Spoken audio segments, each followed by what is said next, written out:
Oi, pessoal, bom dia, tudo bem? Meu nome é Lucas e eu tenho uma história para vocês. E hoje nós vamos para a nossa terceira história. Vamos dar continuidade sobre a história do nosso pequenino Davi. E quem lembra do nosso texto base?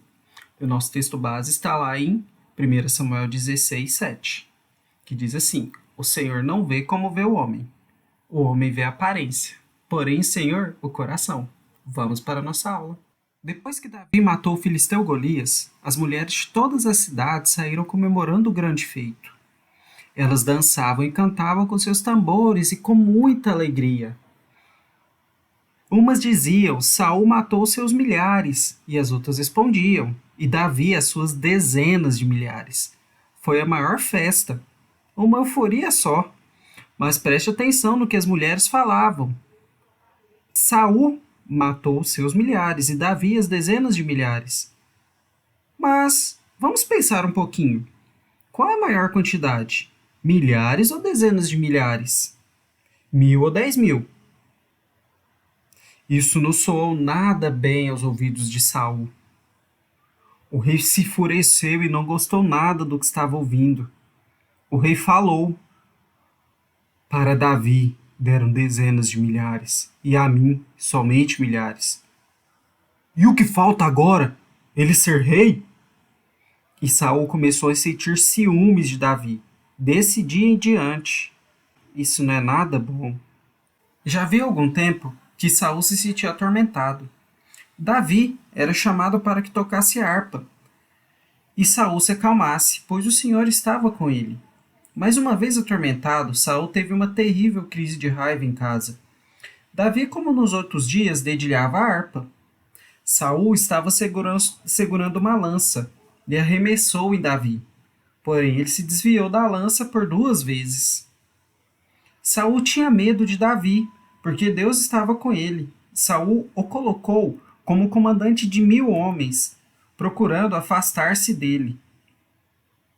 Davi ia para as batalhas e tinha sucesso em tudo que fazia, porque o Senhor o abençoava. Davi e sua tropa eram amados pelo povo. Mas como vocês acham que Saul estava se sentindo com tudo isso? Em vez de se voltar para Deus e confessar o seu pecado, cada vez mais ele estava ficando enciumado, e os seus ciúmes o impedia de olhar as vitórias de Davi como algo bom para os israelitas. Saul estava descontrolado de tantos ciúmes, que mesmo tendo prometido em casamento a sua filha para Davi, não cumpriu a sua palavra. Saul tinha outra filha chamada Mical, e ela amava Davi. E ele propôs a Davi que se casasse com a sua outra filha se derrotasse mais filisteus. Mas a intenção do rei era que Davi morresse na batalha. Deus sabia o que se passava no coração de Saul. Será que ele pensava que o Senhor não saberia as intenções de seu coração? Ou pior, será que ele nem se importava com o que Deus estava vendo no seu interior? O Senhor viu o pecado de Saul, que tramava contra Davi por puros ciúmes. Mas Deus estava com Davi. Na batalha, Davi matou 200 filisteus, e Saul teve de cumprir a sua palavra.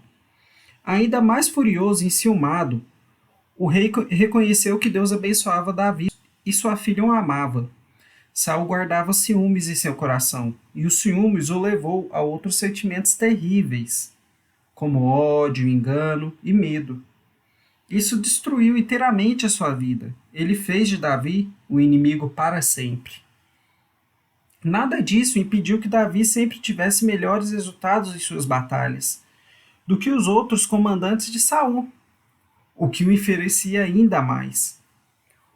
O filho do rei, Jonatas, era muito amigo de Davi. Se preocupou ao ver seu pai dominado pelos ciúmes.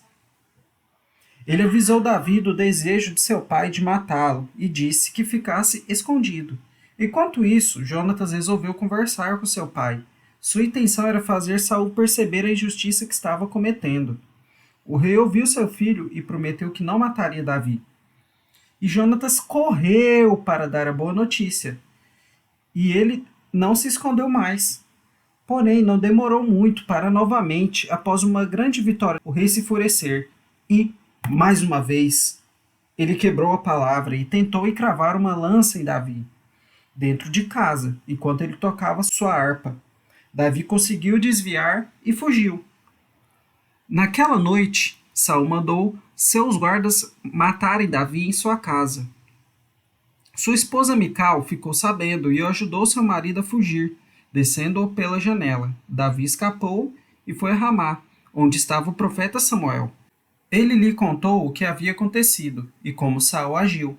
Os dois foram para a casa dos profetas e lá ficaram em segurança.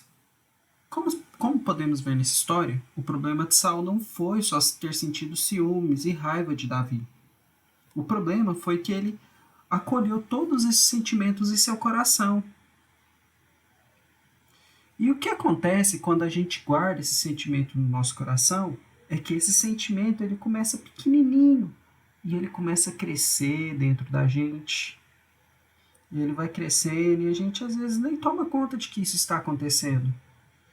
E como podemos ver, Saul não entregou esse sentimento a Deus.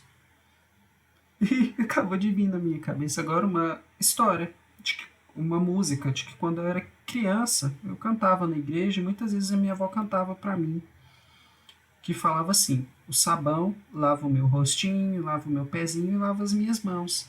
Mas Jesus, para me deixar limpinho, quer lavar o meu coração. E quando o mal faz uma manchinha, eu sei muito bem quem pode me limpar. É Jesus, eu não escondo nada, tudo ele pode apagar. E o que aconteceu, e como vimos nessa história, foi isso. Saul tinha uma manchinha em seu coração e ele não apagou, não entregou esse sentimento para Deus. E essa manchinha foi crescendo, foi crescendo, foi crescendo. E o único que pode apagar essa manchinha é Deus, é o nosso Senhor. Então, pessoal, que possamos entregar nossos sentimentos para Deus, possamos entregar a Deus o que sentimos, o que pensamos. Deus nos conhece. E como diz o nosso versículo base, o Senhor não vê como vê o homem vê a aparência, mas o Senhor o coração. O Senhor Deus conhece o nosso coração e Ele pode nos limpar, pode tirar essa manchinha. Não vamos deixar com que esses sentimentos nos corroem, nos destruam. Muitas vezes, como eu já disse, esse sentimento começa pequeno, ele vai crescendo e a gente não percebe. E isso nos leva a coisas muito ruins e a fazer coisas ruins. E é isso, pessoal. Que Deus os abençoe e boa semana.